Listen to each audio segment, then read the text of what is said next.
Lions Rock Productions. This is Jay Moore. This is Greg Proops. This is Jordan Harbinger. This is Dexter from The Offspring. This is Nathan This is East. Sebastian Younger. This is Rick Marotta. This is Stuart Copeland. This is Mick Gillette. This is Andy Summers. Hey, this is Skunk Baxter. This is Gabby Reese. This is Rob Bell. Hey, this is John Leon Guerrero. Hey, and this is Pete A. Turner. Hi, my name is Stuart Scheller, and you're watching The Break It Down Show. And now, The Break It Down Show with John Leon Guerrero and Pete A. Turner. We like to cause trouble sometimes here on The Break It Down Show, Stu, and you're the kind of guy that likes to get into trouble, not afraid of it, badass Marine, commander, and also another guy not afraid to muck it up is also similarly a badass Marine and the kind of guy that, well, you guys both know Scott Husing. That's always fun too. But you guys are both the kind of guys that stand up and say, hey, this isn't right. And I would like to say that I'm in the same vein. I haven't left my job at the Marines or anything like that, but I constantly bring up my experiences in Iraq and Afghanistan and talk about the failure and the lack of accountability. When you look at State Department, Department of Defense, Ag, anybody who was involved, and you see the massive amount of failure, it's just someone has to continue to call these folks out because there's no accountability. No one's losing their job over it, and there are too many other costs for that to be true. So, and by the way, I don't know if there's a better group of people to really have this discussion about Ukraine. And I'm using the lens of, given what we've seen in all of our combined years, which has got to be damn near 60 years of experience combined, a lot of it deployed. I don't personally have the trust in Joe Biden's administration at all, everybody in there, to get this right, because they haven't shown the ability to get it right in fill in the blank conflict where they've continually gotten this stuff wrong. Whether you're talking about General Austin, talking General Mattis, anybody on down the line, this has been a load for 20 years. Why are we considering sending anybody? What business do we have sending anybody to Ukraine? I'll leave it with you, Stu, to start. Well, to me, it's less about should we send people to Ukraine. It's more about, if you're going to send people to Ukraine, do it with a force that's capable, build the coalition, do it in a manner that we clearly signal what our intentions are. Right now, I am unclear. This is a NATO fight. There's reference to a 40,000 man NATO force that this 8,500 troops that we're mobilizing in the United States is going to augment. I'm not even clear if the United States is leading that NATO effort. And I'm not convinced that there is a strategy, because we haven't had our European partners buy into the NATO fight that would need to occur on the Ukrainian border. We also are not clearly talking about what Russia is demanding, which is they want to prevent the advance of NATO countries to their borders. It's so the whole thing about Russia is mobilizing on the border, is that bad? Yes. Should Russia be invading a democracy? No. Should they respect the sovereignty of Ukraine? Yes. But if they don't, then what? And that's what everyone is unclear about. What I'm seeing doesn't make sense. I'm going to stick with you here for a second, and I'm going to let Matt talk. But one of the things that Joe Biden has said is that we're pulling out of Afghanistan because we don't want to be in the middle of their civil war. Why are we getting involved in something else it's maybe not a civil war, but it's not a whole lot different? These are very similar people ethnically and everything else. They're disputing over a border. If our business is not to be in Afghanistan, what's 700 miles difference in a different border? The argument that people make is that Ukraine is a democracy. And so that's the argument, and that democracies don't fight each other. And so you got to stand up for democracies. And I will say that NATO exists for this exact scenario. But a lot of people, when they talk about NATO, they talk about World War II. They don't actually go all the way back to World War I. World War I was started by alliances similar to what we have with NATO. And it's like they forget about World War I and how that was started, which ultimately led to World War II, right? Which then created NATO. So like people they just remember the Nazis and Hitler, and it's bad. And they were bad. They also don't remember that the Russians actually killed more Germans than the American force did. And so I acknowledge that we want democracy, and that democracy for our form of government is good because we typically don't fight other democracies. But the question is, what is the utility of NATO, and are we prepared to go to war with the Ukrainian border? And I'm just not. My position is, if you go to war, you go without restraints, and you go fully, and you don't half step. And so my concern is that we're just going to throw like 8,500 troops without any NATO buy-in and just create a situation that we put American service members in a place where they're not fully supported by a good strategy to actually win this thing. So you either go hard or you go home. Matt, has the Biden administration earned the right and the trust to go take on any kind of military endeavor?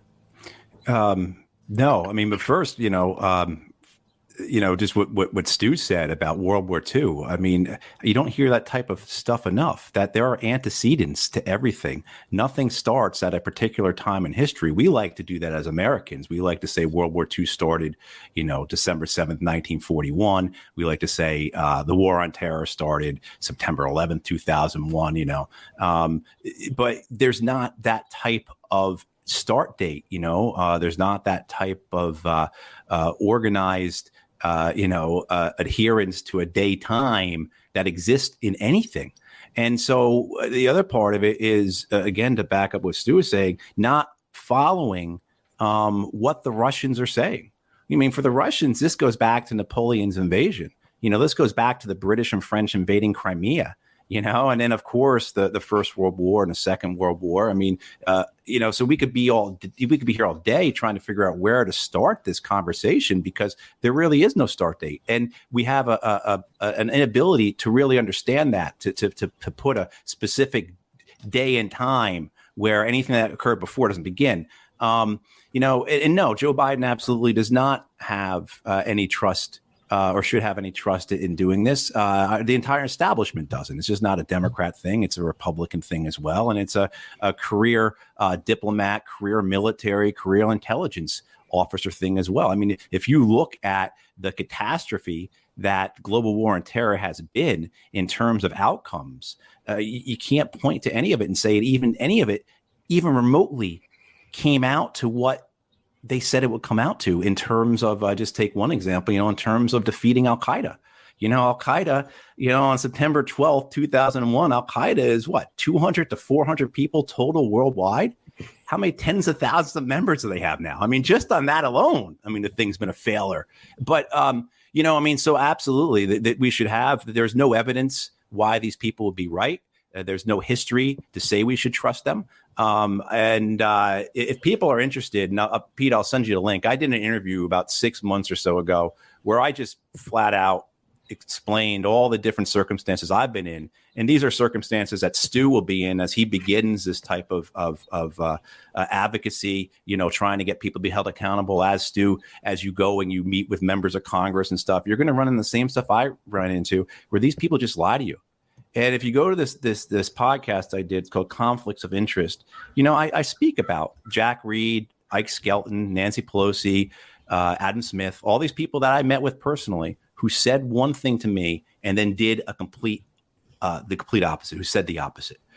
So there's just no trust to be had in the existing establishment, not just because of the record, but because how they act. They act without any form of integrity.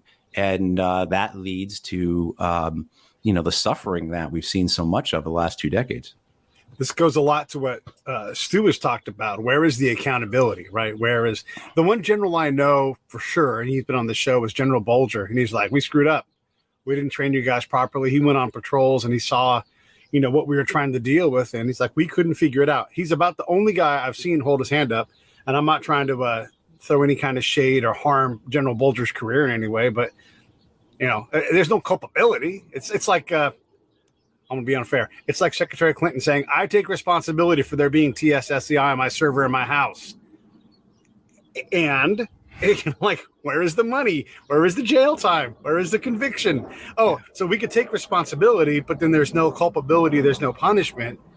And all three of us have seen too much of this, where we repeat this pattern of errors and pick a conflict: Syria, Libya, Arab Spring in general, Iraq pullout.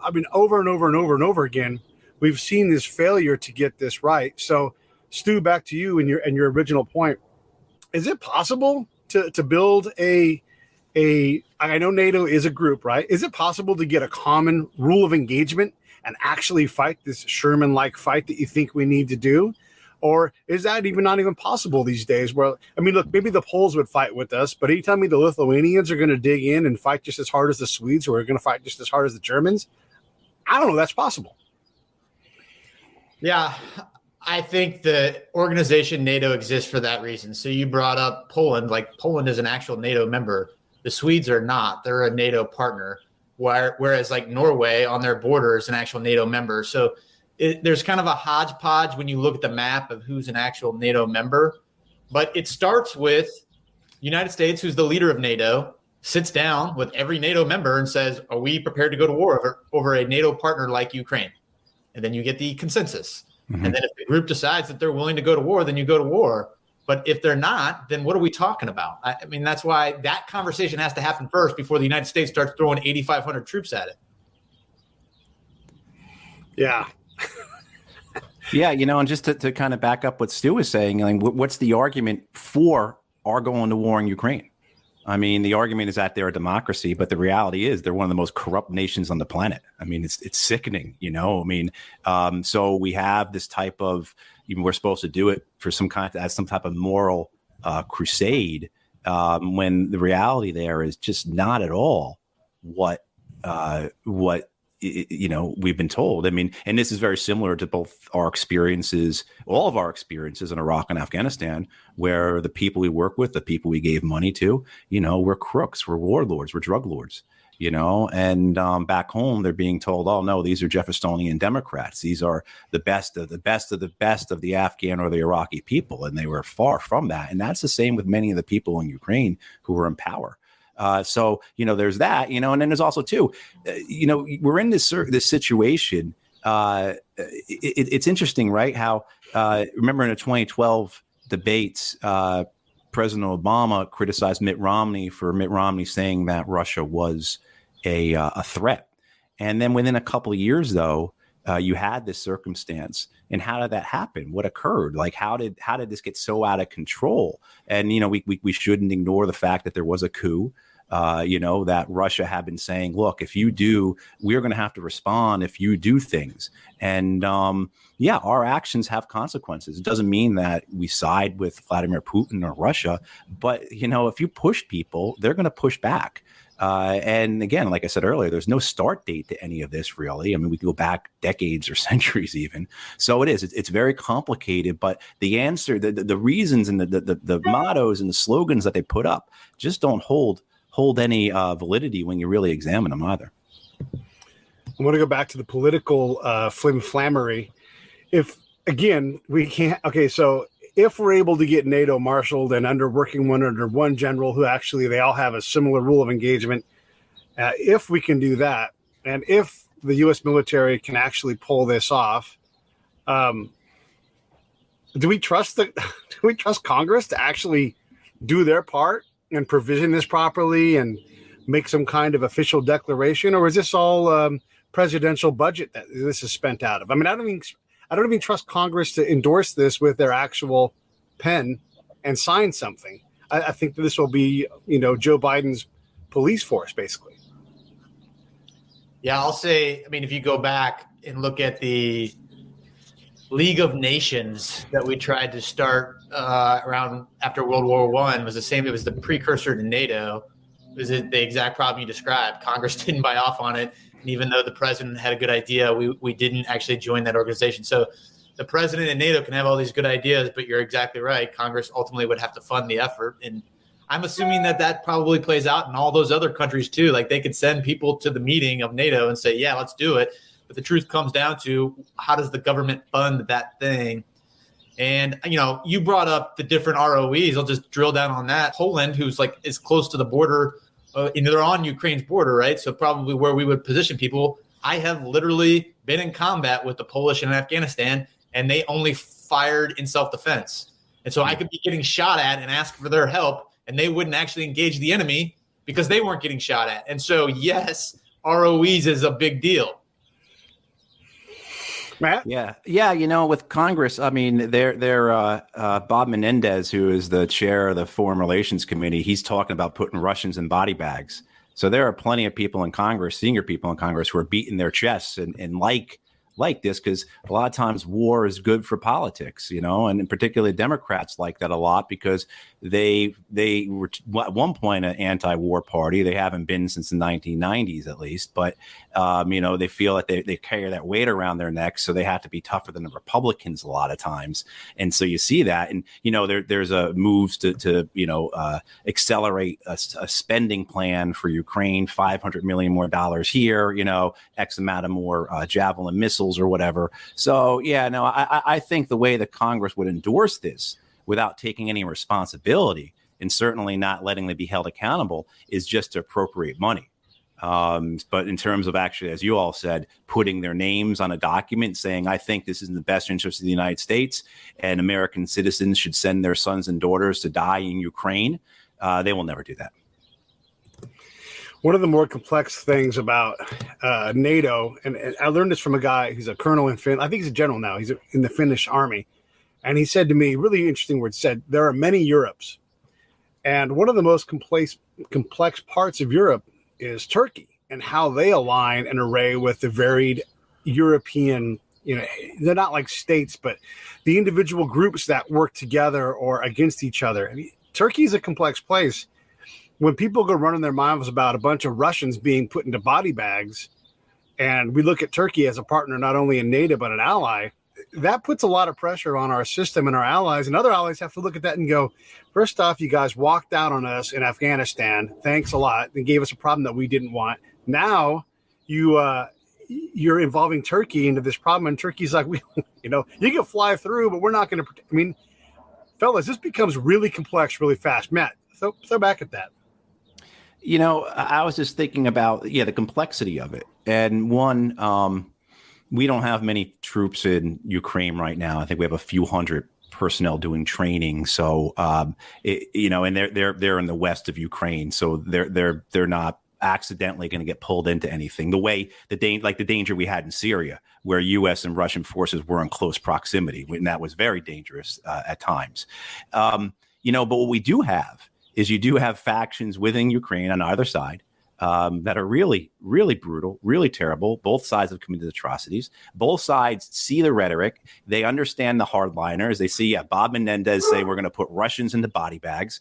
And, you have this, for me, this is why I think we're really on a knife's edge here. We can get pulled into something because of the actions of others, right? So what if Ukrainian forces go into the Donbass region and commit an atrocity? How will that force the Russians to respond? The same thing as well on the other side. Russian separatists commit an atrocity. Will that force the Ukrainian army to respond, which then pulls us in because we've made all these types of, even though we don't have a treaty obligation, we have so many American politicians and senior leaders and generals and so on swearing up and down. We have a moral duty to the Ukrainians.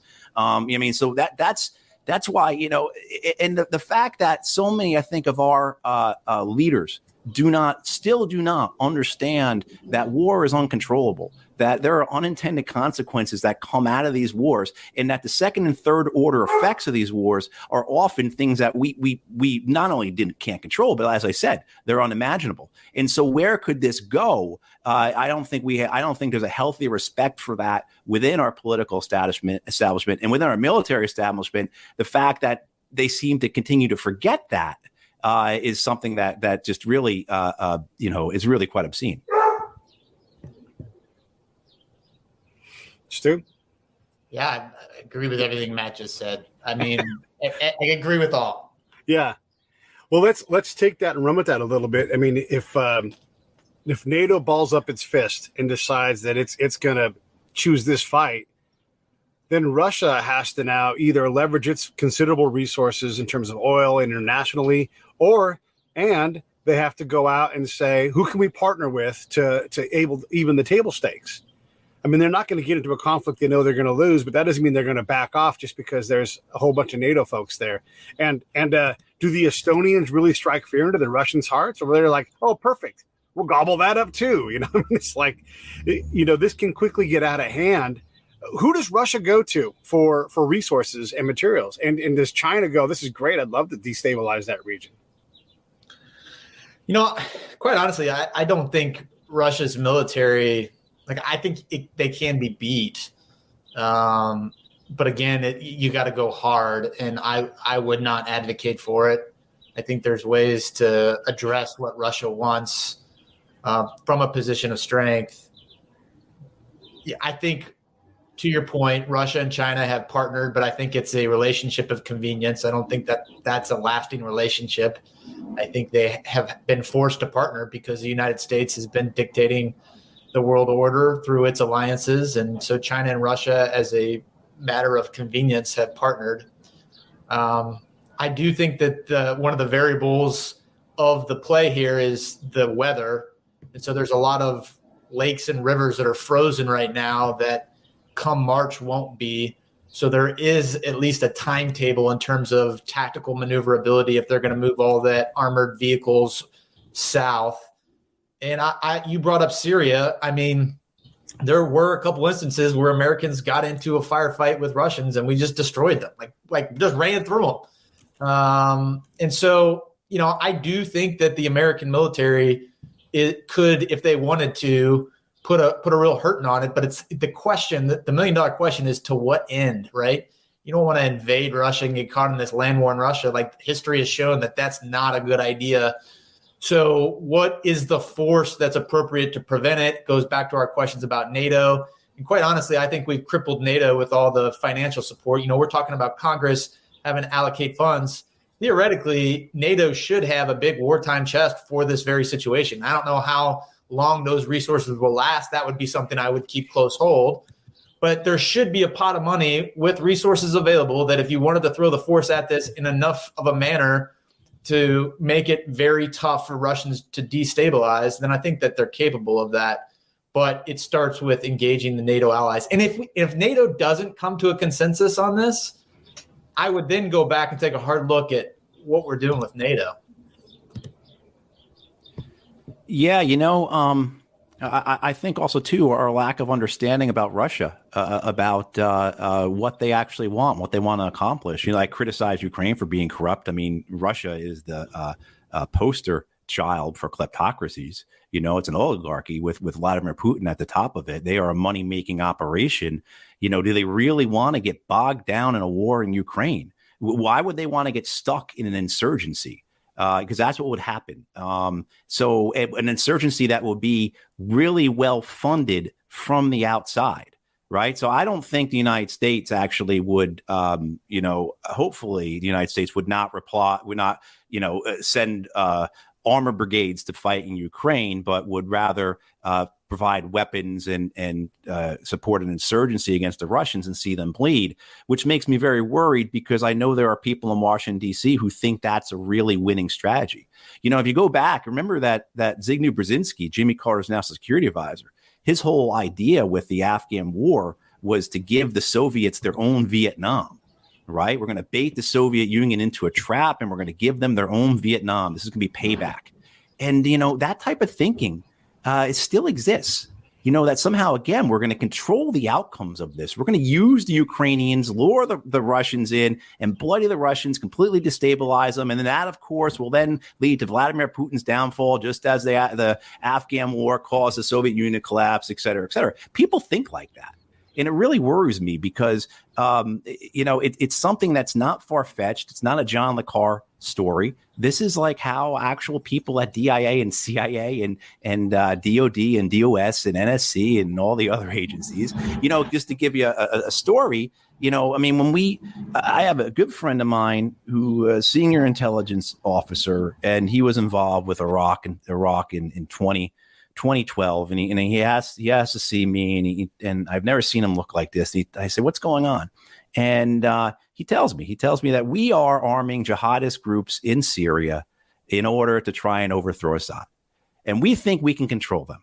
And we don't think that, and when he's saying we, he's being pejorative. We don't think that they're just going to they're not going to turn around and cross the literal sand and cross back into Iraq. That was a type of hubris, the arrogance and the ignorance that underlay a lot of our Syria policy, and that's what happened, right? I mean, we directly and indirectly supported these groups, and it blew up.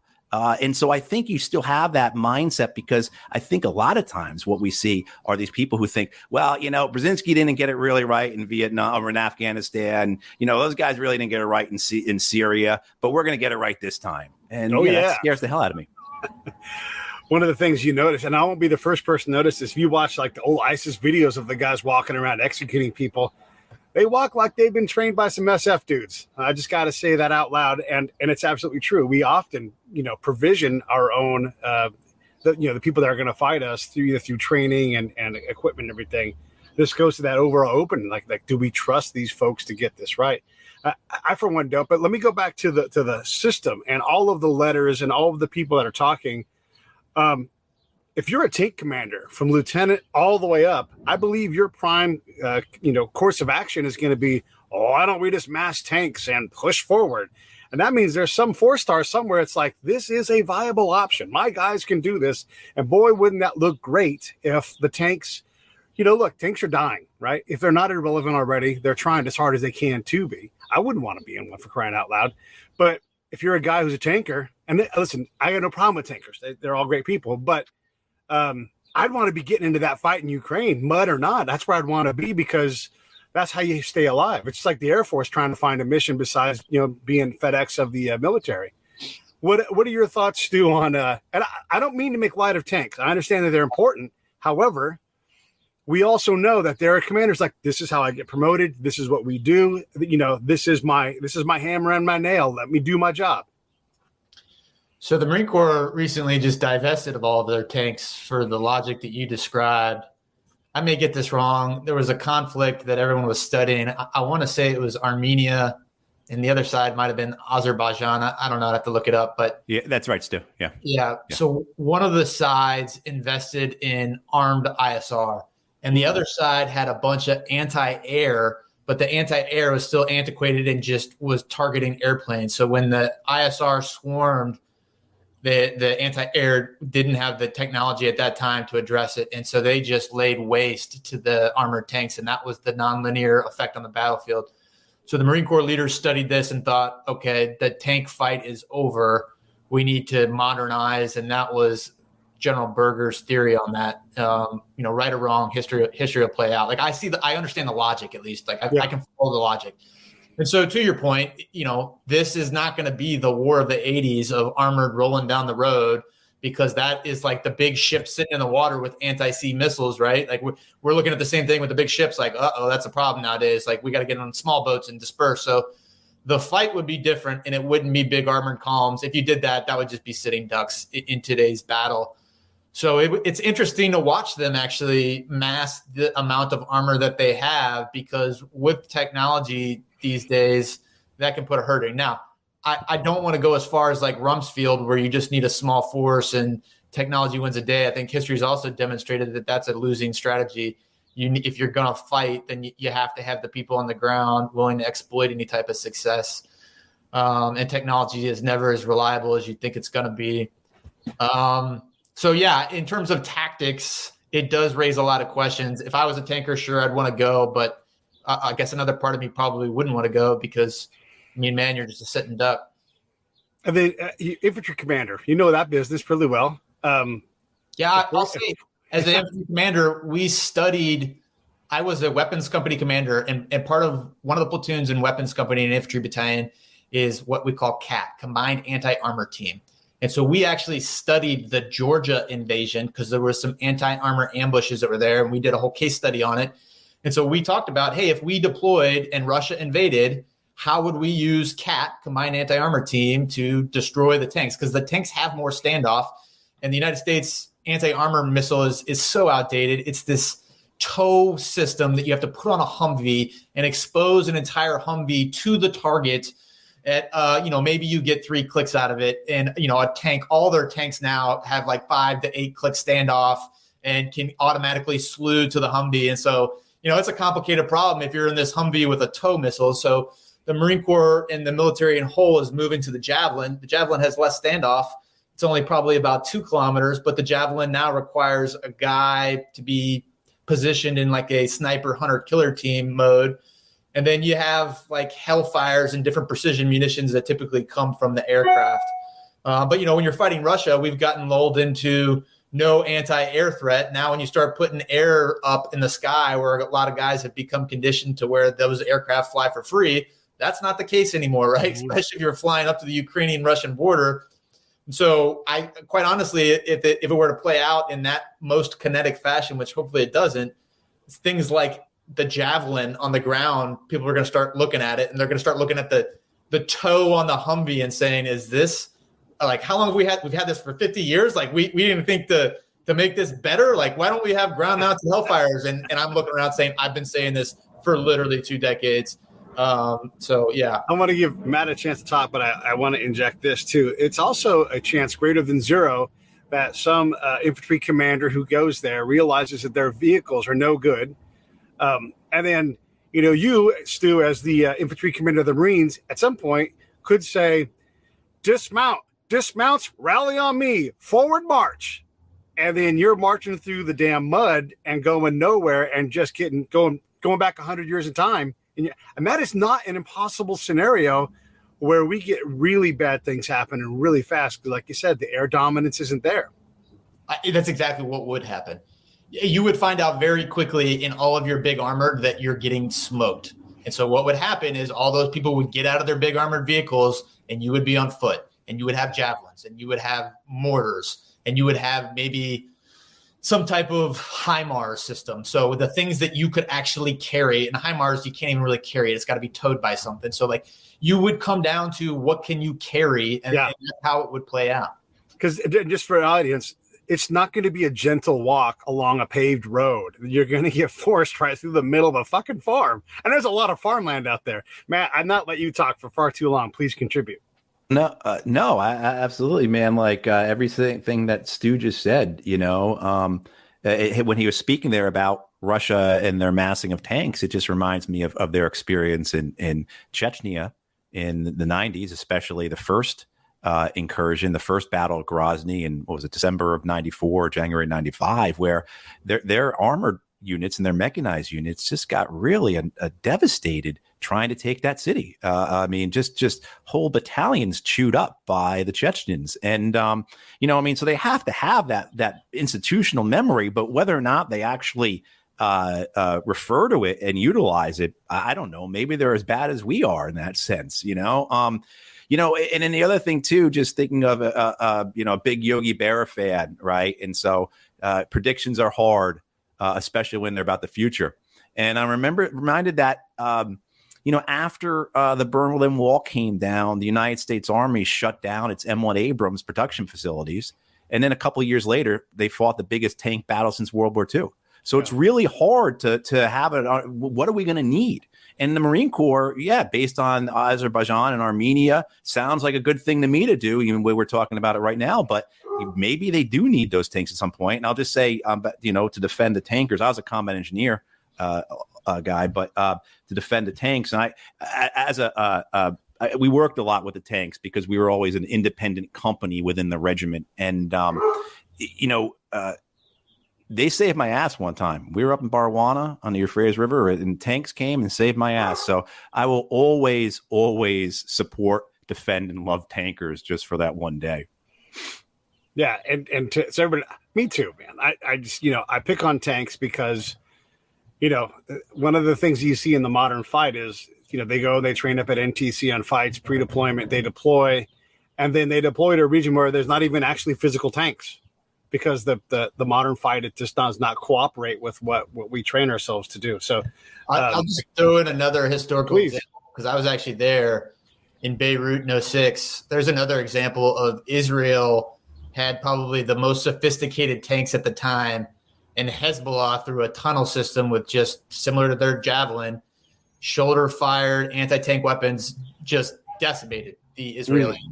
And so, that was, 15 years ago now? So there are military recent historical studies where just because you have the better armament doesn't mean you're going to win the day. And again, back to the institutional thing, there's a guy that runs a bunch of tanks out of El Paso. That guy's desperate to get those tanks out of El Paso and to somewhere else, because that's what people who make general do. They get them off the post and into a fight. And it doesn't have to make sense, but it absolutely can happen. What if Russia just says, we're talking, and then just overnight, woof, rushes in and takes what they want, and we're left with this problem of an occupation force now in there. That's a different fight altogether, fellas.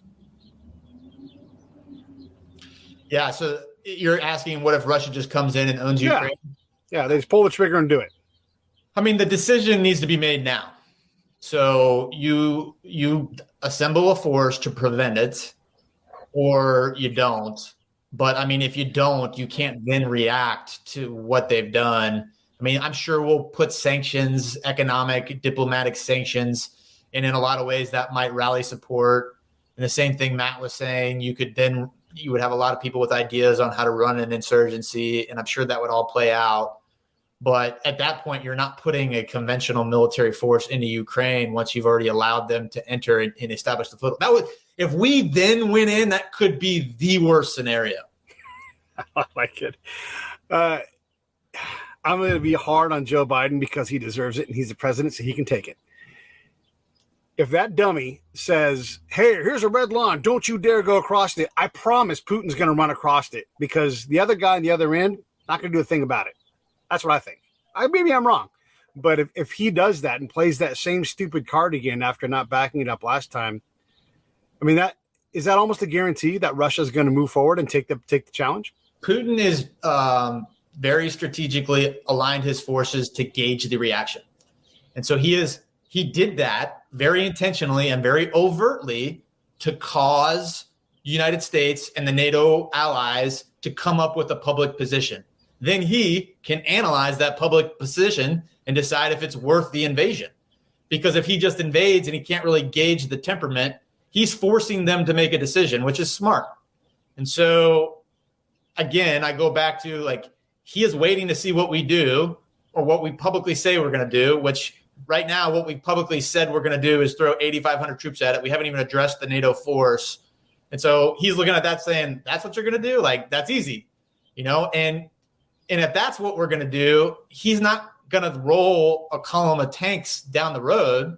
He's going to take people asymmetric like the Wagner group, and he's going to go in there and destabilize it, and no one's going to address it, and they're not going to be able to because it's going to be plainclothes people and not Russians in uniform.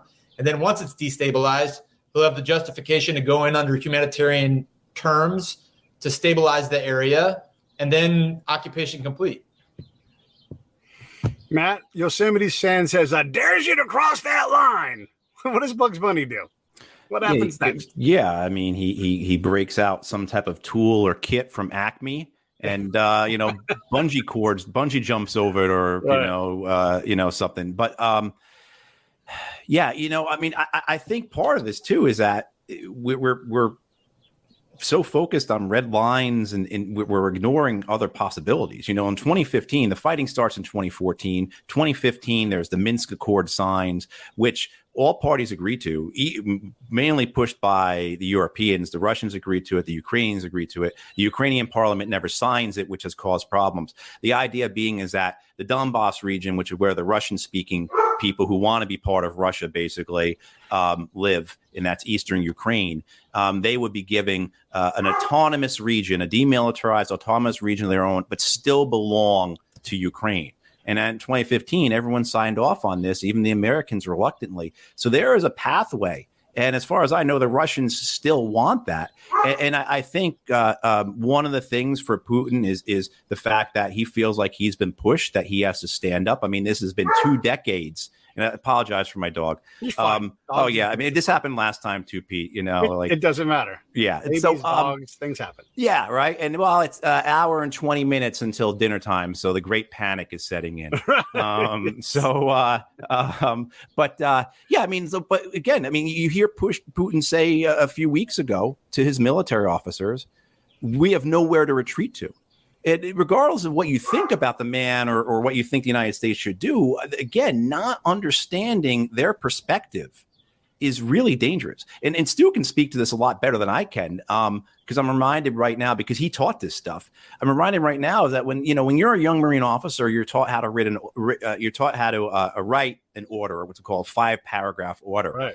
And you're not just taught the mechanics, but you're kind of given the philosophy behind it. Why are you doing it this way? What's the importance of getting your intent across? But the first thing that always stood out to me was the first thing, and Stu, please correct me if I'm misremembering this, but the first thing you do in the situation paragraph, which is the first paragraph, is you talk about the enemy. And you talk about the enemy's most dangerous course of action, the enemy's most likely course of action, right? Same thing, too, when you set into a defense, you go out and you look at how your defense looks from the enemy's perspective. And I don't think we do nearly enough of that. And I was involved with some stuff, in Washington, D.C. a bunch of years ago to shift countries, talk about Iran, where this was when Obama administration was trying to get through the Iran nuclear deal. And the Iranians were having elections coming up. And it was really hard to find an American who understood what the ramifications of the Iranian elections would be. We just didn't have any people who could understand it. I mean, they could give you the talking points. They could talk about Iranian anti-ship missiles. They could talk about how big the Iranian economy was. But to actually understand the public and then understand what a new political regime in Tehran would be like, very few people in Washington, D.C. could do that. So not understanding the enemy, I think, is something that really, I think the last 20 years is a really great example of that.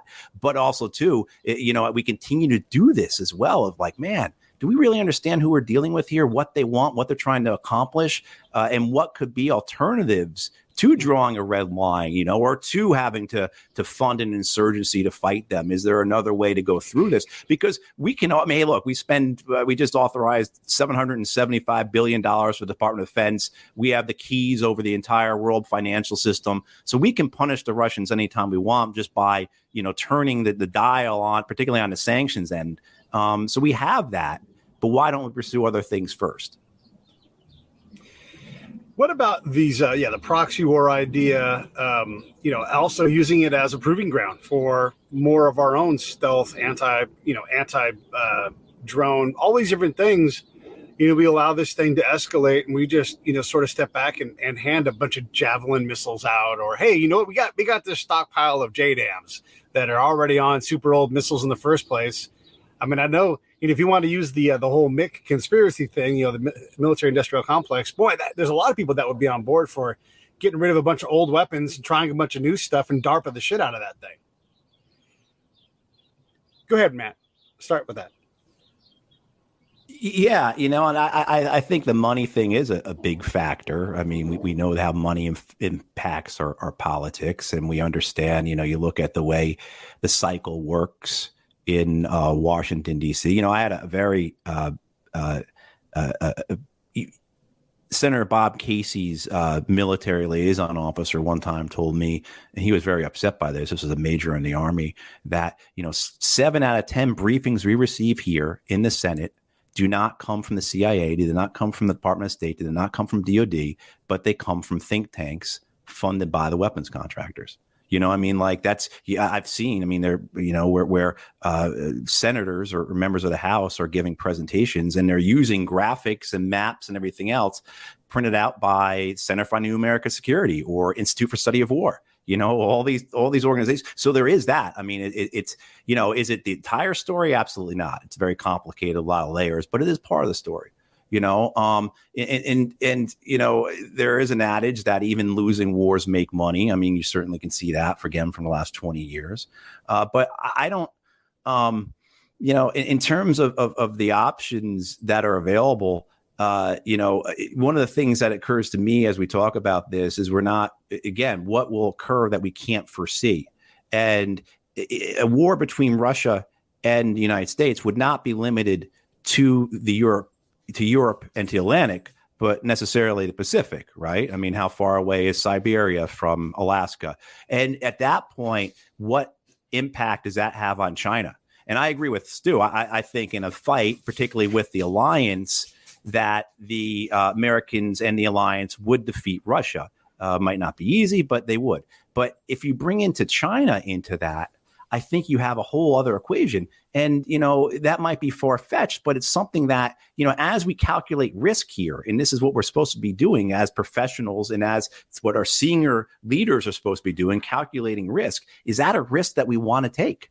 And so there's so many different ways this could go that's why I am so cautious, and so anti-war, if you will, because you can't control it.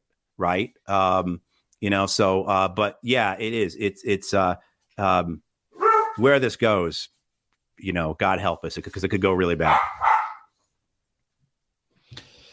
Yeah, I share his unexpected results concern.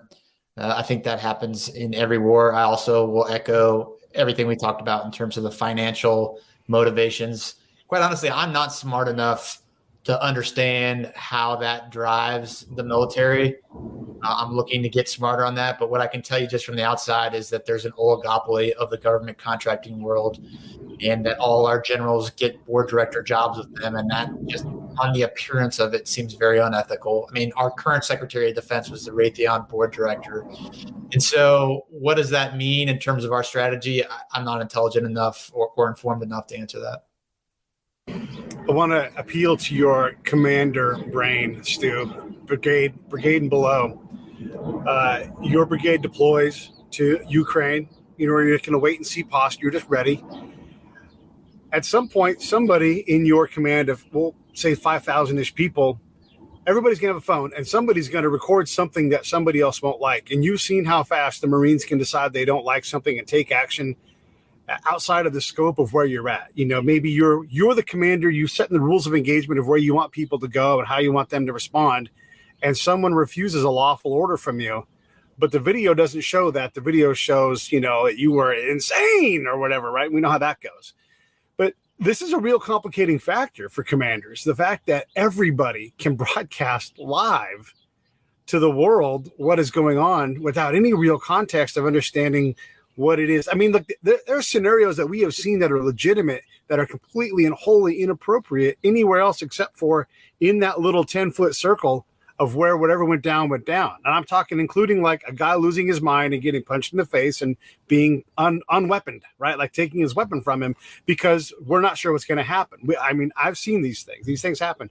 But if you had a video camera there and you recorded just a portion of it, goodbye career, right? And so commanders have to deal with this. This will be probably the first major conflict if it happens, when this has truly been a thing where almost anywhere on the earth someone can broadcast what's going on. Yeah, that works both ways. So I'll start with that. In the last invasion, a Russian soldier posted to his Facebook that he shot down one of the planes, and then he quickly took it down. And Russia's military forces weren't even supposed to be in there, and so that was, pretty obvious. Okay, that guy's a Russian soldier. That guy just posted that he shot down the plane. You know what I mean? So that works both ways. I'd say as a military commander, I've found that like when you're in the fight, everybody's on the same team. It's usually when you're sitting there with nothing to do that stuff gets a little weird, or if you put somebody on an outpost, something gets weird. I, as a commander, would take precautions to set my guys up for success. So they're just like a pre-combat check or inspection. You should be checking for phones. And when you get put in that spot, you don't even give them the temptation. But yeah, no matter what, just statistically, it's going to happen. And so how you address that, a lot of what we do now in warfare is in the information realm. So how you respond to what they're doing, how you manage the stories that are coming out from you. That's a big part of war nowadays. I could see, as a counterintelligence agent, I can see a legitimate threat where you're trying to have somebody in bed, interpreter, whatever it's going to be, and try to create some of these things to cause the Americans to implode upon itself. Because let's be honest, the political will for any kind of extended fight, if it's not at zero, it's not at 5%. Like, people just don't want this thing. I don't think. What do you think, Matt? Just with the cameras and the phones and everything, I was out before, my last time I was anywhere was 2009. So it really didn't have smartphones or particularly where I was in Afghanistan, there was no ability, you had a Nokia, and it didn't work half the time. But I remember in 2001 being on deployment, being on ship and being in Thailand, or maybe we're in the Philippines at that point. And our BLT, our battalion commander, said, be careful with your cameras, because a lot of kids had digital cameras at that point because, and he gave an example because I think it had happened to him where, a bar girl jumps up on his back, and he had nothing to do with it. And he shakes her off, but someone takes a photo and that photo makes its way back home, because we have email now, even though in 2001 we didn't have on the ship, but the kids would go to internet cafes or whatever. And that photo ends up in front of your wife, and it's kind of the same thing where the unintended consequences of the actions. And, Stu's example, I forgot about that with the Russian, that was a major changer in terms of like attitudes towards the whole conflict, the fact that they shot down that airliner. So there's a lot can happen that, again, is unintended or is because there was different intentions or context is left out or, and I've not really thought too much about how that impacts what's occurring now, but it certainly could. Political will. I'll add to that. I mean, it's chaos in terms of technology and information. And now in the digital age, everyone's got the ability, if they really were hell bent on it, I, as a commander, can inspect my guys, but, Marines are smart. They're going to figure out how to hide that phone and then get that phone before they step out on patrol, right? Like, that's going to happen. So if there's a guy that's I'm dedicated to doing this, like, he's going to figure it out. Like, I got that. Yeah. And so it's just, I'll say you just got to be prepared for it. Don't expect that it's not going to happen. Expect that it is going to happen and have a plan to address it. Maybe there's no way to make it better, but you can mitigate it through a lot of different resources. I mean, I'll tell you, in Afghanistan, the ANA, the Afghan National Army, used to tip off the Taliban before we went on ambushes. And so we actually set up our ECM and blocked all of their phones. These are our partners. And we would block their phones all the way up until the objective area, right? So there's a technique that we figured out. And so there's lots of different creative ways where you can address this. But ultimately, it's just chaos, and you got to be prepared to deal with it. Talk about political will real quick, Stu, and then I'll throw it back to you, Matt. I think the war is an extension of policy, and it's to impose our will upon our enemies through violence or the threat of violence. Like, that's the definition of war by an organized government. So our political will, that's what my biggest problem is right now. I'm assuming that our position is Ukraine is a sovereign nation, and if Russia invades it, that's bad. But what I'm unclear on is if Russia invades it, like what happens? And they're intentionally being vague about that because they think that gives them an advantage. But I think it does the opposite. I mean, let's look at the Gulf War, Desert Shield and Desert Storm. Saddam Hussein invaded Kuwait because he really didn't think the United States would actually invade. Yeah. Had he clearly messaged that we would have invaded, then we probably could have avoided that whole mess. And so it comes down to you clearly articulating what your will is and then being prepared to follow up with it. Right now, we're not clearly articulating what our will is.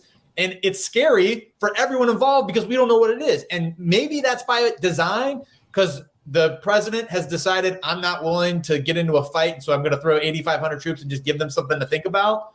But as Matt's saying, like if we get into a position where some of those half-hearted efforts get sucked into anything, it could have a lot of unintended consequences. So my position is we should clearly signal what our plan is, and then we should have the will to follow up with it. Hang on one second, Matt, because I know Stu's got a hard out here in a minute or two. Stu, I want you to be able to close out on your thoughts on tactical nuclear threat in this fight. I don't think there's such thing as a tactical nuke. I mean, there are HE weapons that are much messier than tactical nukes, but we still use them because it's on the high explosive spectrum and not the nuclear spectrum. As soon as you use a tactical nuclear weapon, you now are on the scale of nuclear weapons and there's no differentiation. And so I would just offer to you that a tactical nuke is a nuclear weapon. And once you open that can of worms, there's no putting the lid back on it. Yeah. And anything in closing for you, Stu, before you take off? I will just submit that we are in a very dangerous time. We have leaders that have demonstrated the inability to make good decisions. Right now, the American people should be demanding to understand what our plan is, and we should be demanding to understand what NATO's plan is. Right now, we're just not getting that. Cool. Thanks, man. I appreciate you coming in. Take off whenever you want. Matt, I wanted to give you a chance to respond to all that stuff, but start with political will. Well, first, I'm sitting here and I'm just grateful that I'm not happy of what happened to Stu, but I'm grateful he's out and I'm grateful he's speaking. Yeah. And we didn't get into politics, and we're both involved in politics now and everything, and we disagree. We're on different spheres. But I might have said this to you last time, Pete. So I apologize if I'm we can hear it again. We'll definitely repeating. But I keep going back, especially these last several months, to Jefferson's inauguration. In 1800, when he says, differences of opinion do not imply differences of principle. Right. I think we've lost a lot of that. With political, so that's just to say, I'm so grateful that he is out and speaking, even though everything he went through, the way the Marine Corps attempted to humiliate him, put him in jail, he lost friends. I mean, if people have not listened to the conversation that Pete had with Stu last week, please go ahead and do it. It's a really fantastic. And Jocko's lay down of his whole. And Jocko, whole if you got 4 hours, but Jocko's interview was with him was same thing. And I think you did you did a really great job, Pete, extending upon That's exactly Jocko's interview as opposed to just doing a repeat of it. Yeah. But I can do a good Jocko imitation, by the way. I turn the lights down low. I do some push-ups before I get into the studio. I put my arms on the table, No, Jocko's a badass. I appreciate that, dude. Yeah. Go ahead. No, but political will. Yeah. So much of this, and I look at the wars of the last 20 years, which are extension of the decades before, as an effort by the political institutions in this country to have an effect on their own reelection in many ways, as well as there are other subgroups within that who have their own reasons for these wars. There are reasons of ideology. There are reasons of, there are financial interests. There are reasons of legacy. There are institutional interests. I mean, again, I think we might have talked about this last time, so forgive me if we go over it again, but the Army added 2 brigades of armored vehicles to itself in the last few years. You can't do that unless you have an adversary like Russia. You can't justify $15 billion Ford-class aircraft carriers and $2 billion B-21 Spirit bombers unless you have an adversary like China. So a lot of this is how much of this is this a reality of our own creation? And then the political will of it,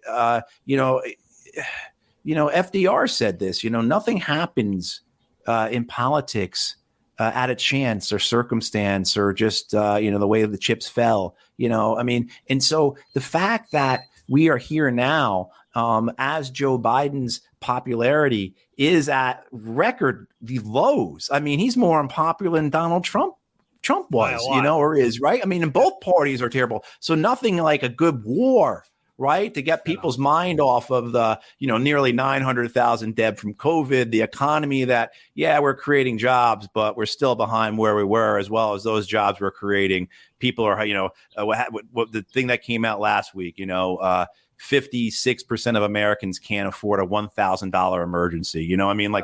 Right. So, hey, a good war, that does a lot, if you're a politician. So, I don't want to come across as cynical. I think just that after being around for 48 years and after taking part of this, forgive that cynicism because they've earned it. This is the thing. They haven't earned the right to go do this fight.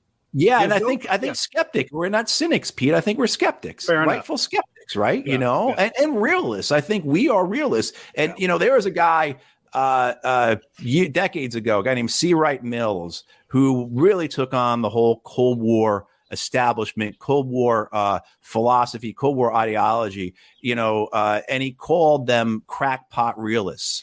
And I think that's what we're dealing with here, these crackpot realists, who are not actual realists, who are not looking at it in the sense of, look, if we push Russia, Russia is going to push us back. These are crackpot realists who are going to be like, oh, it's like being on the playground. You just got to stand up to the bully, which is such bullshit and such nonsense that you're, again, a crackpot, as Mills would say, if that's the way you see the relationship between the U.S. and NATO and Russia as kids on a schoolyard. Nice analogy, but it's completely off base. Here's a huge problem, and I promise nobody discusses this, but you and I can, and I wish Stu was here to talk about it, but it's hyper important to this problem. It is not possible for 2 military commanders to parlay and say, we agree, and terminate the war.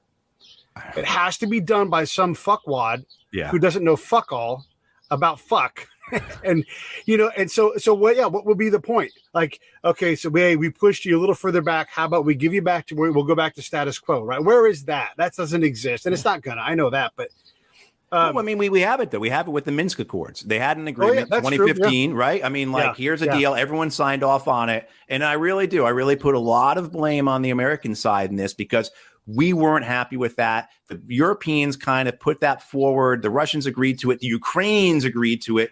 We felt like, and so when we started, incentivizing the Ukrainians to not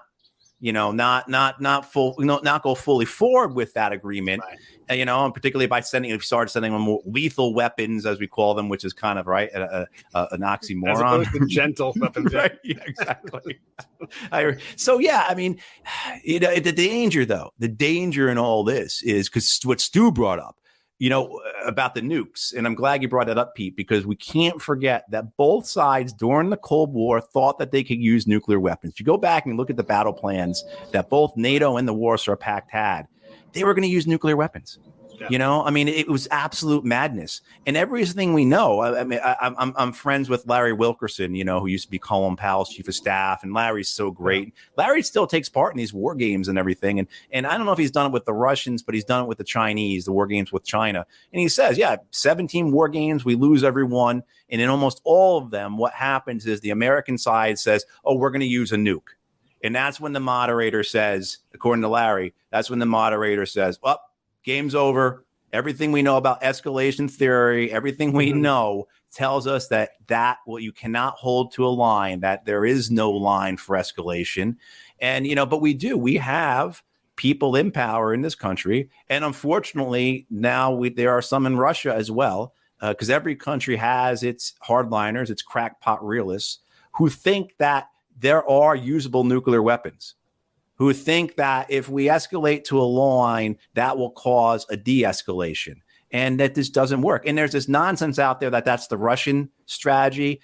People need to read up on it because that's not the Russian strategy at all. There's this argument that the Russians are escalate to de-escalate, and that's not. It's a complete misreading of Russian military doctrine.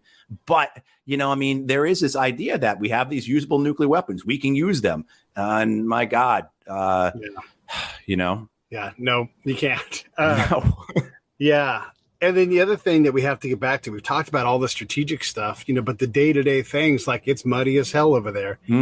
All of these things, we don't know when we're going to stop. We don't know where that line is. And if we can't leave a battalion plus a couple extra 100 people in Afghanistan to help maintain stability and security, we're going to have to leave a lot more people in the Ukraine / Russia to maintain that. And then where does that end? Like where do you draw the line for that? And so now all of a sudden you got 2 battalions, let's say, and that's just for the audience. Let's call it 2,500 people. You got 2 battalions of people permanently rotating, permanently getting sick, permanently getting injured, permanently accruing cost, because that's what happens when you deploy those people. And we go right back to the problem of we don't speak Russian. We suck at rebuilding. So we have this whole thing where like, okay, fight like we want it to be. We smashed and broke all your shit, and now we're going to leave. Bye-bye, everybody. But that's not whatever happens. We always stay. We always try to fix it. And you and I both know that's all bullshit. That is complete. I was really impressed by what both you and Stu were saying about our air dominance in the last 20 years, and that's because we've never faced an air defense threat. And in Eastern Europe, we do. Absolutely. Yeah. And that affects everything. Like, okay, say the most capable forces we have are our special operations in terms of how much experience they have, how they've demonstrated their effectiveness, et cetera, et cetera. And that's on a tactical and operational level, not on a strategic level, because it never delivered success, right? I mean, we killed lots and lots of people with our guys who kicked indoors, but what did that actually do? What did it actually deliver for us? But even that, our Delta and our SEALs and our Rangers, they rely on air. Yeah. Right. I mean, so the aircraft they're using, the 53s and the 60s and whatever else they use, those get shot down.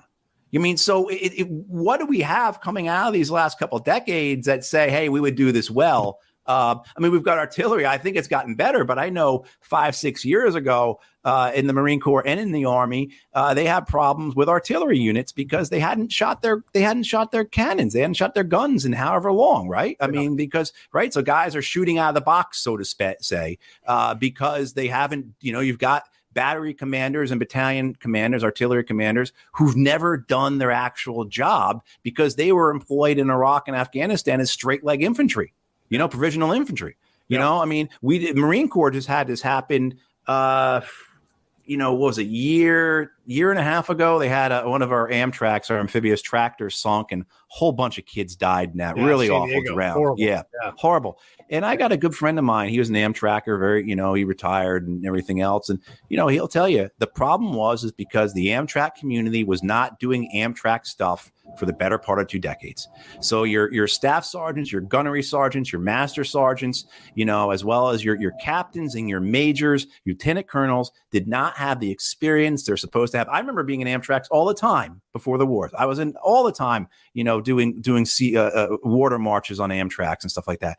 And, the staff sergeants and the gunnies on those, they knew exactly what they were doing. And you had complete confidence that, they knew what they're doing because that's all they had done for 15 or however many years of their lives. Yeah. And you just lost that. So it does, is the U.S. military actually prepared for a war like this? I mean, there's a lot more we could say about it, but I think it's a question that really beggars it. But then again, getting back to the institutional stuff, again, this is good for the Army because this allows us to have tanks. And we have generals who don't want to be Petraeus. They don't want to be Westmoreland. They don't want to be McChrystal. They want to be Omar Bradley. They want to be George Patton. Yeah. So their own mania, their own egos get into this as well. Yeah. It's so true. And again, it's why I'm such a big proponent of the ground truth. You can talk about what your tanks can accomplish. And what's the next sentence after that? And then what? And then what the hell are you going to do? Legitimately, what are you going to do, sir? Now that your tanks have taken this line, you can't surrender. They won't surrender. You're waiting on Donald Trump or Joe Biden or, whoever to decide what the hell is going to happen. And it's no longer about what you guys are doing on the now. It's the next thing, the next part of the whatever it just extends and extends and extends. And so you got guys on the ground trying to figure out why the hell are we even here? What's going on? And that moral injury starts to come in. People die for no damn reason. Right, People kill themselves for no damn reason. And then meanwhile, the other guy's like, hey, we're just going to leave. It's what? You build this house and then we just continue that. There's this thing, this is dry lake bed because down here in Southern California, we suck all the water from the Eastern Sierra, right? And there's this dry lake bed that was producing all of the dust in all of the world. And so what we did was we put a gigantic PVC pipe sprinkler system, probably a multi-billion-dollar sprinkler system that now has to be maintained all the time so that it operates, right? Yeah. And so this thing that never existed and was a temporary solution has become this permanent thing. And the war is only a more expensive version of that. I want to put a pin in that and also say this so I don't forget about it. This president, and I'm hard on Joe Biden because he's the boss right now. I'm hard on Donald Trump. I'm hard on all these guys when it's time to be. He ran on, at some point, taking care of the environment. Is there anything that is more caustic and horrible and bad stewardship of the world than starting an unnecessary war in the middle of beautiful, fertile farmland that you and I both know will be covered in as many feet of gravel as we can buy? There'll be fuel dumps everywhere because no one's going to be worried about that. If there's a fight going on, who cares if the jet fuel burned? Get the next jet fueled up and get it out of here. It will be such an environmental catastrophe to that place. And we're never going to leave. We're still in Bosnia. We still own Tuzla, Maine. And look, I've not been in the Army for almost 20 years. I've not been in the Army.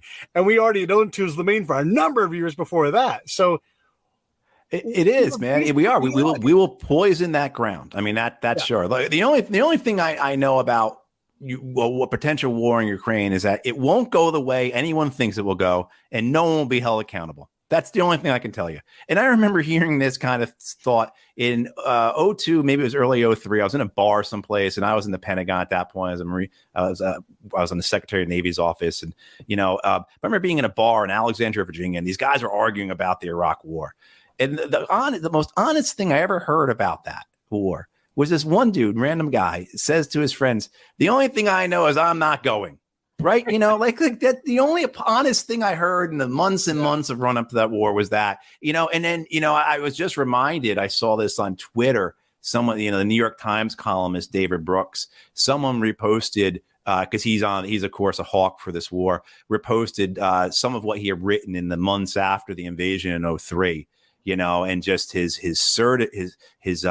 certainty of what a success story the war was and would be, and how this is a new era for America. And this just shows an America that can use its military to protect its civilians and achieve outcomes. And so all the people who think they know what they're talking about don't know what they're talking about. And again, to go back to throw another compliment towards Stu, how often does that guy say, "I don't know"? He says it all the time. How often do you hear people like that, you know? Yeah. We certainly, the generals don't say that, No, come on. They think they have all the answers. And I'll tell you right now, this is 100% honest. I'll say it in front of any general that I sit in front of. There's nothing more irrelevant than an 07, which is the lowest level general, being on the ground where I am, where the real work is being done. There's nothing more irrelevant. No, he's a space alien. He has no idea what's going on. Super smart once you get him in the brigade conference room. Yeah. The moment he leaves that and heads down, done. Irrelevant.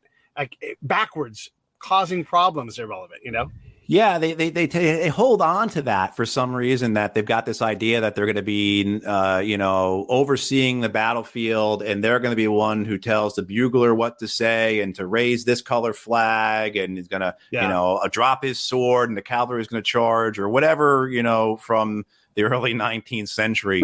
And it's not been like that for a very, very long time. Of course, they need to get out there and see what's going on. Yeah. But when they do, a lot of times, my experience with a lot of generals overseas was they told you what was going on and didn't right. And then you're kind of like, oh, this is why we're in this situation. This is why we keep losing year after year here, because he's telling me we're winning, and I'm trying to tell him we're not winning. And now he's saying, well, now you're just being negative, or you don't have the experience to tell me this, or you don't have the right perspective. Right. And, There's one more thing. Hope you have time. Another minute for me here. So one more thing I've been thinking about, had a conversation with another friend of mine about this. And the Great Resignation does not stop here in America. It's not something that the DOD is immune to. It is absolutely possible that a unit can be pushed past. Look, if our confidence and political will is close to zero in terms of having a war, that means that command influence has taken a big hit. And the ability to have a phone and to have your own evidence, to simply walk off a camp and head towards Belarus and just start doing something online and just redefine your life. It is literally like the Old West, where you could just walk right off a camp. No one would. I promise right now, anybody who's never been on a military camp, if you just walk straight off, no one would really stop you. They'd be like, oh, that guy knows what he's doing. If you said the right words and just had the right attitude, boop, you'd be gone. Hop in a cab, out the door. Uber. Yeah. You could Uber right off the camp. And then they'd be like, and they have Uber. They have Uber in Ukraine. So you totally could. Yeah. And then you're like, I've met this really hot chick. I'm just going to be a virtual assistant. I'm going to lay low, redefine who I am, start a new bank account, start a new life. And it's not as easy as that. But if someone wanted to, and if a whole bunch of someone's wanted to because a commander pushed them too hard, I can absolutely see a case where someone's like, yeah, I'm taking off, man, I'm leaving. And what's going to stop them? Tim O'Brien, a Vietnam veteran, wrote the book, The Things They Carried. He wrote many books, right? But he also wrote another book called Going After Cacciato, where exactly that. It's a novel. But this kid in Vietnam who's like, fuck this, gets out of his bunker and walks to Paris. Right. And then his squad has to chase him, and they get into all kinds of, escapades as they walk from Vietnam to Paris. Right. But absolutely. Woodrow Wilson said something about this in 1914. As the summer of 1914, as the European powers were just ready to go at each other, Wilson said something along the lines of like a single German lieutenant has the whole of the world in his hands right now, something along those lines. Meaning that like if anyone on those border areas decides to do something, the results will be catastrophic. An individual will cause consequences that will have effects for tens and tens of millions of people. And I'm so glad that Stu brought up the whole, World War II is the consequence of World War I. It is not its own separate event that has no antecedent that we can't. Because I am, as I'm sure you are, Pete.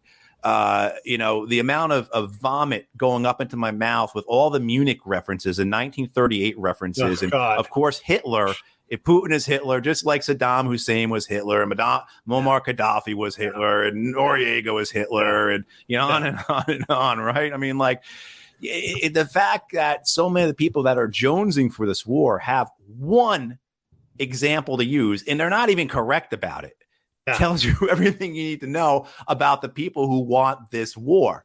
And the other side of that then isn't the way we have this conversation in the United States means that since I said that, automatically I support Vladimir Putin. That automatically I am for Russia, right? Yeah. Because in the United States, you're either A or B, chocolate or vanilla, right? It's a binary thing, So we're so polarized that God forbid somebody says, well, have you thought about what the Russians think about this? Because automatically, well, where we go, we'll see, and hopefully it's one of those circumstances where both sides got the political gain they wanted at it, because Putin benefits from this the way Biden does, right? He's standing up to the West. The Russians, what the West did to Russia, if people aren't familiar with this, in terms of how we went in when the Berlin Wall fell and just really raped their economy. And then we were a fundamental factor in these oligarchs coming to power. And, and then the way we kind of forced Yeltsin on them. And, Putin was a reaction to that when he's elected, 20 some odd years ago. The fact that we're not considering all of this, and when I say we, I say the American media and the American members of Congress, and you don't hear any discussion about this at all. But we are willing to bump chests with these people. But when both sides have nuclear weapons, both sides have generals who believe nuclear weapons are usable. Both sides have war plans in the past to use nuclear weapons against each other, in a war in Europe. It's just madness, and that's not saying, again, that Russia is right about this, but it's a lot more nuanced and complex than the typical discussion is that you see on whether it be in the American newspapers or on the American, or in political press releases or what have you. I want to put out that Kiev to Prague, not even 1,000 miles, 800 miles. That's a day drive, and you can afford that if you want to try to get the hell out of town.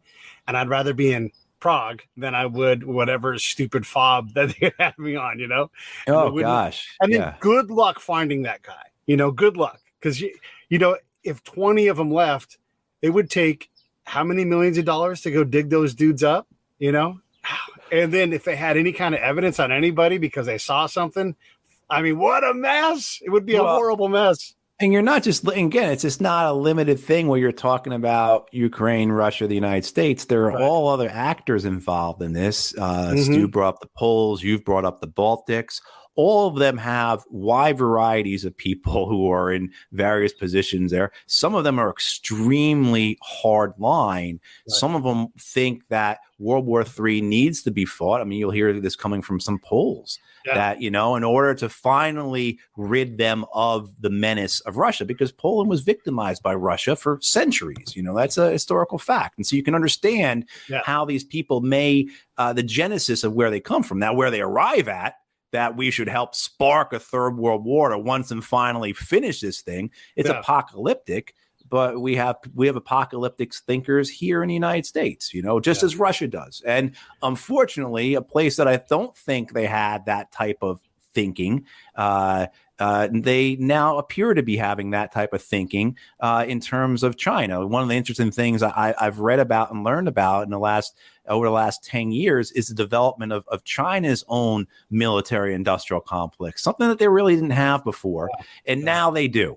Fantastic, right? Great. Another nation that's going to act with that incentive, with those reasons behind it, with a profit mind behind it, with its military ventures overseas. Fantastic. Really great. Really great. You know? All right, I'm gonna wrap this up because I know your dog is desperate to eat. But I want to first mention the fact that you are running for the Senate from the Green Party, and anybody who likes this common sense approach. Look, Matt has been there. He's done it. He's been on the ground. I don't care what party you're from. You're not going to be able to outthink this guy on the realities of what this is. He stood in the face of all the BS and said publicly, "I quit. You guys are doing this wrong. You're blowing this all to hell, and I'm leaving." And I admire you for that too, because you had your own Stu moment. And we need more people like you to hold folks accountable. If Pete was president right now, well, first off, we wouldn't be in this mess because I'm better than that. But I would say, yeah, hey, I would tell you to resign. Right, I probably would. You know what? Honestly, if I was president, one of the things I'd say is if my approval rating goes below 42, I'll just walk out the door. You don't got to beg me. I'll just walk away. Yeah. Let someone else try it. Yeah. Right.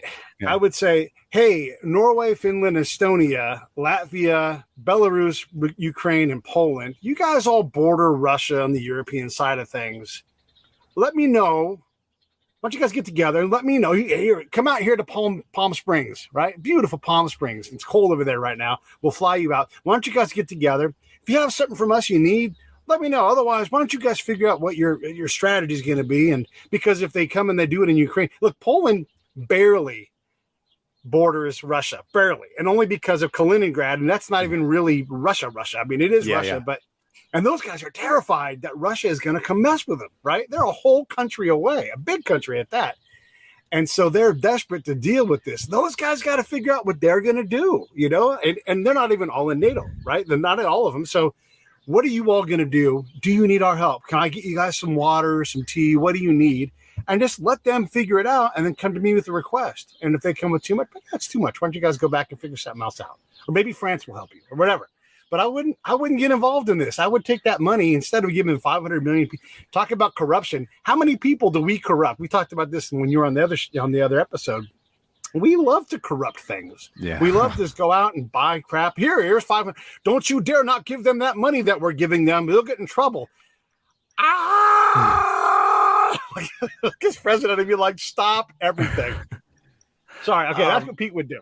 What I would recommend, what I would say to them, and this is why I don't know what we do this. Like one, I really would have I enjoyed Stu's comments about NATO, and NATO ran its course, its purpose, and it's expanded into areas. I think a lot of NATO is a money-making scheme now, an arms sale racket in a lot of ways. But we also have nations in NATO that under Article 5, we are obliged to defend. I don't think we should be defending any nations that most Americans can't find on a map. Not because I'm black-hearted or something like that, because I think I think that's how you get into alliances that are what our founding fathers warned us about, right? These entangling alliances, and now we're involved in someone else's conflict, and what I would say is one, we can use diplomacy, and you have a carrot and a stick and everything, but certainly I agree. I think Europe certainly should take on more of its own defense. Mm-hmm. One of the few things I agree with Donald Trump with, I mean, I agree with him on the TPP. I agree with him on, asking the question about NATO, and then, getting out of Afghanistan, right? As well as getting out of Syria. I think that's probably it out of everything else he did. I'll give a shout out to the Abrahamic Accords in terms of finding a new way to deal with an impossible problem. I'm not saying it's right. We don't know, but he approached it from a different way, and heck, UAE and Israel met this week. That's incredible. Yeah. I mean, that's exactly, and I'm very much pro-Palestine, so I have my own views on it and everything. But I agree with you in the sense that something different was done. I don't agree with it, but I agree with you that something different was done, and that does remind me of this, because what I would say to the Russians in this case, and if I was Joe Biden or I was Tony Blinken, is like, look, and this is what supposedly the Israelis said to us prior to 2003, is that the only thing that comes out of occupation is humiliation. If you invade Ukraine, you are going to be an occupying force, and there is no winning. And it might take 5 years, may take 10 years, may take 20 years, but you will be defeated. We just did this. We did this over and over again. We tried to do it differently in Afghanistan under Obama than we did in Iraq, and that didn't work. We tried to do Syria differently. We tried to do Libya differently, right? I mean, like, it doesn't work, and the only thing is humiliation, and actually, in a lot of cases, a worsened situation. I brought up the example of Al-Qaeda, right? I mean, look how big Al-Qaeda, Islamic State, other organizations are compared to what they were in 2001. Complete failure. So that's what I would say to them. This is, I mean, doesn't mean, I'm saying go ahead and invade, not pulling an April Glaspie, telling Saddam Hussein in 1990 that, if you want to we don't take positions on, what Gulf states do with one another, I mean, like, so I'm not saying that, of course, but what I'm saying is that there are other ways about this. And I just do not see why the Russians would want to look. I mean, Gorbachev in 83, Gorbachev, before he was premier, said we have to get out of Afghanistan. They didn't get out until 89. I mean, so it's just not us. Look at the Israelis. You talk to Israeli military leaders, intelligence officers, they will up and down, jumping up and down. We need to get out of the West Bank. We need to get out of there. This is killing us. And, because this occupation is sucking us down. Yeah. But the politics of it, they can't. They have their own political reasons. It's like the politics of not recognizing Palestine. Like, because we weren't first, we're never going to do it. It's my guess. Yeah. I mean. And we talked about this last episode. Joe Biden's proposed a 2-state solution. Well, fucking acknowledge them. Do it. I know. Do it, big mouth. Well, I mean, like, not to go off. My thing on the whole 2-state solution is that's dead in the water. I mean, that the only thing now that would ever work is a 1-state solution where everyone has equal rights, and whether or not you could actually achieve something like that, I don't know. But it's I mean, but I think that's what you have to push for, because I don't know what the other alternative is. But they will, as long as Israelis continue to occupy Palestine, there will be suffering, and they will be humiliated by it, and they will have the repercussions will continue to grow. Look, I mean, more and more Americans are pro-Palestine, if you want to. And I hate saying that way, because now it breaks it down to the thing I was just describing before as being very binary, right? Very chocolate versus vanilla, right? So I'm doing the same kind of thing. But no, you have seen that. You just had Amnesty International come out this week with a report, labeling, hey, it's an apartheid state. I've been there. When you're a different race and you have to drive on a different road, that's apartheid. I mean, that's kind of the definition of it. But but it goes back to this thing of what would they get out of an occupation? And I would make that clear to them. I would make that very clear to them. And then I would also make them, we have the keys to the financial system. We do. Yeah. If we turn them out, if we remove them from the SWIFT system, which is the thing where how the banks talk to each other, basically, if we do that, they will look like North Korea, right? They will look like Iran, where they are cannibalizing their commercial airliners, so that they can fly places. That's what they will look like if we do that. And again, it's an oligarchy. It's a kleptocracy. They want to make money. This is not in their interest. It's only in their interest in the sense that they feel that their pride has been affected, that, that there's historical legacies to it. But I think there's ways to work through that doesn't involve causing this catastrophe in Eastern Europe that would, ruin tens of millions of lives. But also then again, as we go back to it, unforeseen consequences. What would happen to it? It wouldn't be the first time a conflict destabilized all of Europe in an instant, and right. I mean, how many conflicts didn't destabilize all of Europe? I mean, like the fact that Europe has been as stable as it has, and that keeps an eye squarely on all the former Yugoslavian instability and everything else. Hey, that's my cousin Sean. Hey, Sean, what up? Listen, I don't want to keep it any longer. We can do this again. We probably should do it again. So absolutely. And I agree with Sean there. I want to hear you destroy Robert Gates. I did destroy it. If I could share one quick story so when I resigned in 2009, I had all this celebrity and on Today's Show and all that shit and everything. And I was going around DC and meeting, all these senators and members of Congress and, one thing that shocked me was the disdain that so many people in Washington, D.C. had for Bob Gates. Mm-hmm. And his nickname was No Fingerprints Bob. And I heard that over and over again. And here a guy who was able to get the New York Times to write a profile of him where he is just this dedicated American who can't wait to go back to his home in Washington State or whatever, and just longs for the day when he will have this pack off his back, but he's a good American, so he's in there, which is totally a manufactured story about him, complete career, a ladder climber, backstabber, everything else. So yeah, I simply despise the guy. Yeah, I'm putting the link in here now. No one's going to have time to look it up, but just for folks who want to take a look at that, it'll be here on the YouTube side, probably where you'll see this. Just go to my Medium post and just look for the post, and then in that is also the episode. Because, yeah, you don't get to stay when all you've done is F it up, which is why you don't get to go to Ukraine, because all you're going to do is we are absolutely insane. Clinical definition of it, if we allow these fools to go screw it up again because they have not proven to do it. Just because you can drive a tank through the mud doesn't mean you need to do it. It doesn't mean you know what's next. They don't. They suck at this. This is not a war from 80 years ago. This is a war from today, and it doesn't cooperate with what you think you want it to be. I'll give you the last word, man. What you just said, Pete, is absolutely perfect. They don't deserve the opportunity to take us to war again. They haven't made it clear why we should go to war. What's at the vital stakes? Everyone in D.C. is always big on saying war is a last resort. They jump right to it, and they don't. Where's all the things? We just got out of a war. Now you're in another one. Yeah, you couldn't calm down for 8 months. Even this is a reason why you can continue to see trust erode in the government. I said it earlier. Congress will appropriate money for this, but they will not put their names. There will be no vote about this.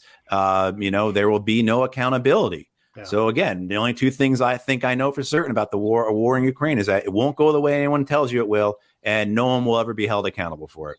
If Pete was president, he would say, "Hey, Congress, if you want to do this, you go ahead and declare, and I'll follow your lead. You're going to be paying for it." And then problem solved, because they won't do it. It's so easy. It's too easy. And that's what happened to Obama in 2013 with Syria. Yeah. And I was working on the Hill a lot at that point, and members of Congress were saying they had never seen anything. Certainly when there was Obamacare and everything else, the phones were ringing off the hooks and letters and emails and everything. But in terms of how one-sided it was, I have members of Congress tell me it's 500, 600 to 1 against going to war in Syria. And that's why Obama wasn't able to launch the war in Syria in 2013. Yeah. And he was gifted with a chemical weapons attack a year later, as well as the Islamic State taking over Mosul and, all other kinds of things that had a lot of antecedents to it and were much more complex than CNN would tell you it was, right? Yeah. But God help us, Pete. Absolutely. God help us. And thank you for the work you're doing, man. Thank you for the work you're doing. Stand by.